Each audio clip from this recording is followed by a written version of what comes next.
Okay, so today we're going deep on Nigerian business law, All right. specifically the Sales of Goods Act. Sounds good. And hopefully this will help you if you're trying to figure out business transactions in Nigeria. Absolutely. I think this is a great area to explore because it really is the foundation Yeah. of buying and selling goods there. Definitely. And our source material kind of highlights like contracts and consumer rights. Right. So where do we even begin with that? I mean, what does the Sales of Goods Act actually cover? Well, you can think of it like this. Okay. The Sales of Goods Act defines like what makes an actual deal official. Nah. It lays out the ground rules for like a legally binding contract. Okay.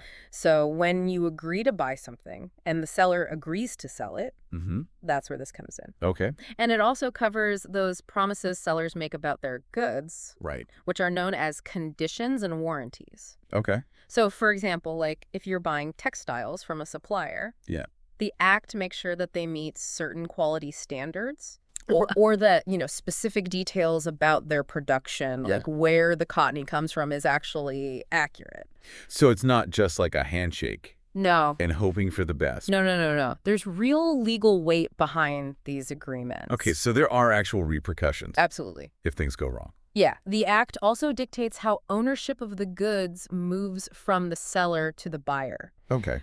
We call that the transfer of property. Gotcha. And importantly, it outlines what happens if someone doesn't hold up their end of the bargain. Yeah. We call those remedies for breach of contract. Mm-hmm. So, for example, imagine a scenario where a shipment of like electronics Yeah. arrives and it's damaged. Right. The Sales of Goods Act gives the buyer legal recourse, Okay. maybe allowing them to demand a replacement or even sue for damages.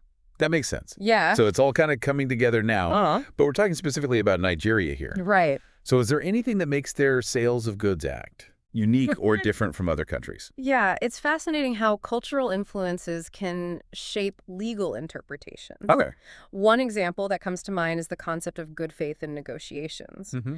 Now, while this is present in many legal systems, Right. its understanding in Nigeria is often intertwined with traditional values Well, of trust and mutual respect. interesting. And this influences how contracts are actually drafted and disputes are settled. Wow. Yeah, I even recall a case where a verbal agreement that was solidified with a traditional oath was considered legally binding because of its cultural significance. Wow, that's a great example. Yeah. So it's not just like a dry legal document. Right. It's really intertwined with like the fabric of Nigerian society. Exactly. Okay, so now thinking about you specifically listening to this, Right. what kind of business transactions are you most interested in? Yeah. Is it import, export? Is it retail? Is it e-commerce? Let's tailor this deep dive to your needs. Okay, so let's say you're really interested in importing goods. Right. How does the Sales of Goods Act tackle international sales contracts? Okay, so if you're importing, Yeah. you'll want to pay really close attention to the Act's sections on international sales. Okay. For instance, there might be specific requirements for documentation, Okay. like certificates of origin or import licenses, Right. to make sure you're complying with Nigerian customs regulations. Gotcha. You also need to understand the legalities surrounding currency exchange, because fluctuations can really impact your costs and profitability. Yeah, that makes sense. There's a lot to consider there, especially when you add in that whole international element. Right, exactly. So what about disputes? I mean, what if something goes wrong with a supplier overseas? Well, the Act also outlines how those disputes are handled. Okay. For example, it'll specify which country's laws actually apply Wow.